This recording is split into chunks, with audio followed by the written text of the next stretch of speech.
Nigerians to pay more in value-added tax from 2020. I'm Linda Akibe, and you are welcome to The Gavel. The Senate has passed the Finance Bill, which, when signed into law, will make Nigerians pay more in value-added tax in 2020. The Value-Added Tax Bill is one of the 7 bills that forms part of the Finance Bill, which the Senate passed on Thursday, November 21st. Discussions on a proposed legislation as important as the Finance Bill is guaranteed to attract key players in the economy who want to make input to the bill.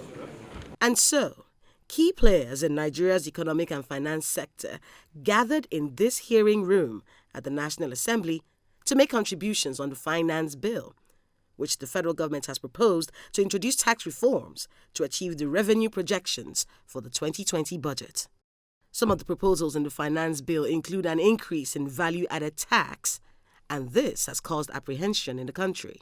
The Finance Bill also proposes essential palliatives to support macro, small and medium enterprises and mitigate the impact of the VAT rate increase in the most vulnerable businesses, communities, as well as citizens within our country. Some of these measures include expansion of the list of VAT-exempt items, specifically related to basic food items, educational materials, as well as medical supplies. 2 days later, the chairman of the Finance Committee presents the report of the public hearing to the Senate. The objective of the bill: 1. To promote fiscal equity by mitigating instances of regressive taxation. 2. Reform domestic tax law to align with global best practices. 3. Introduce tax incentive for investment in infrastructure and capital markets. 4. Support small businesses in line with the ongoing ease of doing business reform. And 5. Raise revenue for the government. The Finance Bill seeks to amend 7 tax bills, ultimately to shore up government revenue and fund the 2020 budget. The bills are value-added tax, personal income tax, petroleum profit tax, companies income tax, capital gains tax, Stamp Duties Act, and the Customs and Excise Tariff. Thank you, Mr. Chairman. There are, however, concerns from the opposition lawmakers that the amendment, particularly the increase in value-added tax from 5% to 7.5%, could increase the hardship of Nigerians. We feel that the rate of tax should be left as it is. Nigerians are suffering too much already. Some of the amendments sought here on the tax, to repeal some of them and increase it. Some of them, no matter how you look at it, Mr. President, this is something that is going to affect all Nigerians. What I would have expected, I don't know whether that is in the offing, that the federal government should also in the same vein try to create some social safety net that we at least ameliorate the pains that people are going to go through. This is a shock. People are not used to this. Then it comes so sudden. We are representative of the people. And so they must see us as trying to protect and speak on their behalf. No matter how we look at this, eventually it's going to introduce some level of hardship. So if the federal government brings this, they should also find something to mitigate within the short period, even if it's not something that is sustainable. Mr. President, yesterday we had a budget defense with the CG of Customs, and it was made known to us that the additional 150 kobo to be added. And looking at what is happening today, it is auto-tilting. It will be so bad for Nigerians. The industry is not growing, the downstream industry in Nigeria. 97% of importation of petroleum products in Nigeria is being controlled only by NNPC. Mr. President, looking at this petroleum import tax, profit tax, it is going to add more pains to Nigeria. I am of the opinion that it must be reviewed. And I want to correct the committee. There is no representation of the oil industry in this open debate. The Depot and Tank Farm Owners Association were not there. The major oil marketers were not there. So I don't see a true reflection of the industry in that committee.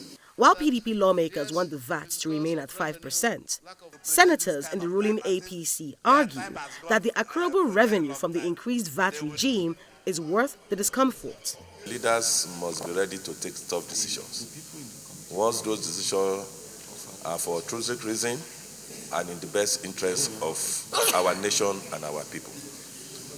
Governments are no magicians. You cannot give what you don't have. Yes, all of us come here every day. We complain about our infrastructures, we complain about almost everything, and which is what I call all these complaints. These are genuine complaints. We complain our road is not good. Yesterday we spoke at length on power. We want to diversify our economy. All of these good initiatives that we desire for our country will not be realized if we do not have the necessary revenue, of course, to achieve all of this. Yes, I agree that it will not just be by way of tax alone, but truly and clearly. And I'm happy that all of us here, we have the opportunity of tasting the other climes, how they operate. Indeed, if you look at the quantum of taxes that are being paid in all of those other climes, I will compare with what we are doing here, then you know clearly that there's this huge gap. This bill has nothing to do with party, has nothing to do with our color or our height. This bill is about Nigerian people.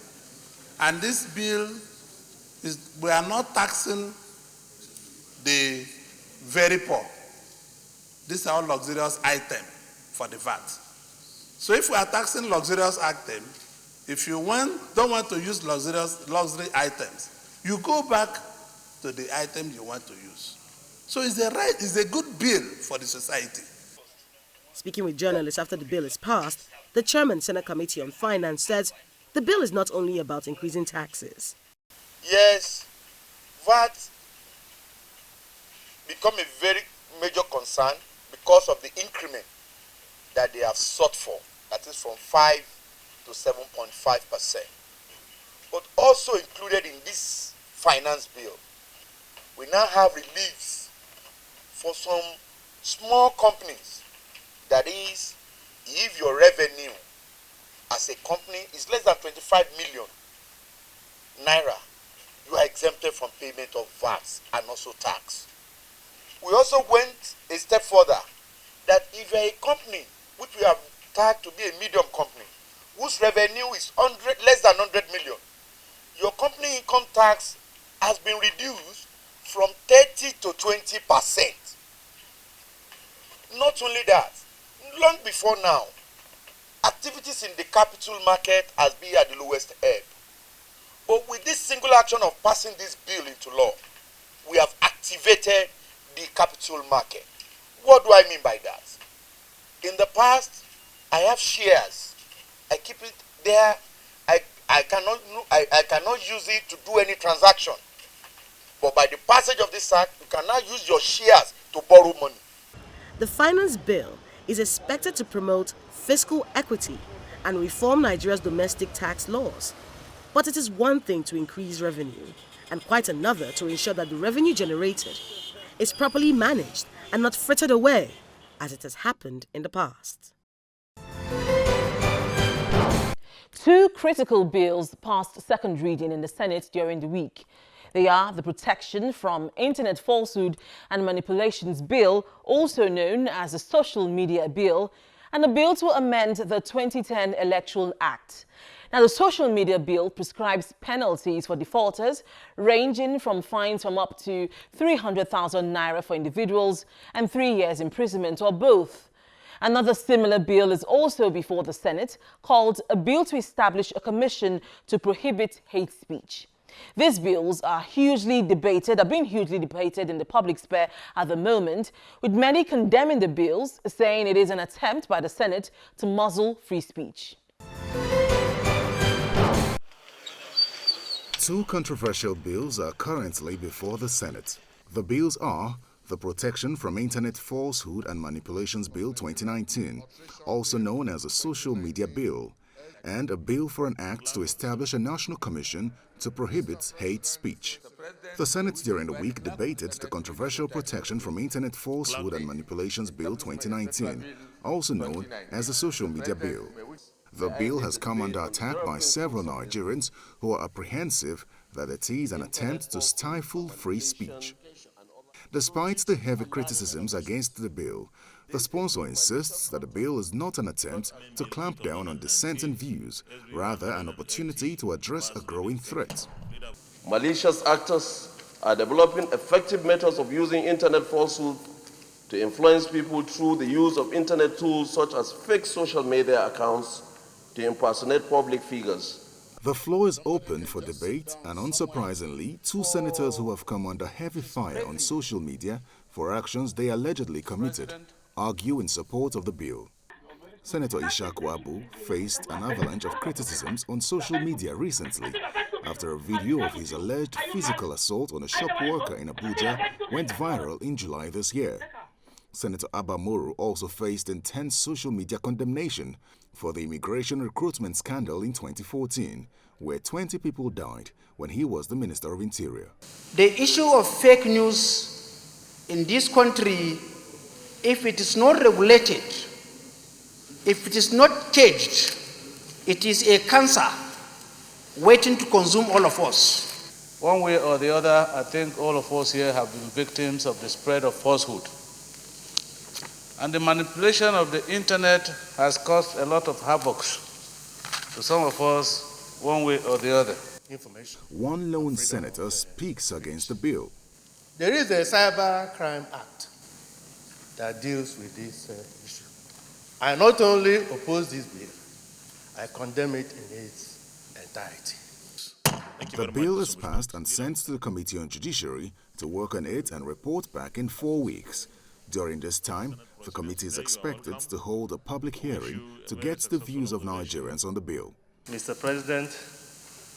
Meanwhile, the Deputy President of the Senate presents a bill to amend the 2010 Electoral Act. Clearly mandates INEC to accommodate new technologies in the accreditation of voters. Mr. President, I keep emphasizing accreditation of voters only. Accreditation of voters during elections, as repeatedly called for by the Supreme Court. G, define overvoting, and this is very, very key. Define overvoting to include situations where total votes cast also exceeds total number of accredited voters, not registered voters, number of accredited voters. The bill also amends the Electoral Act by introducing new clauses, namely, the Commission may adopt electronic voting or any other method of voting in any election it conducts as it may deem fit. The Commission shall compile, maintain and update on a continuous basis a register of election results to be known as the National Electronic Register of Election Results, which shall be a database of election results from each polling unit, including collated election results. The upper chamber is also passing through second reading a bill to establish the Federal University of Agriculture and Technology, Funtua, and to make comprehensive provisions for its management. The sponsor of the bill, Senator Bello Mandia, says the proposal for a University of Agriculture and Technology attempts to address a major gap which he says exists in the country's quest to diversify the economy and take agriculture beyond its current level. The establishment of Agriculture and Technology Institution in the town will enable the government to consolidate on the historical gains derived from already established institutional structures in Funtua. Mr. President, distinguished colleagues, the objectives for the establishment of the university, as with other centers of research and learning, include, and not limited to, advanced learning and to hold out all persons, irrespective of race, creed, sex, or political conviction, the opportunity of acquiring higher education in agriculture and technology.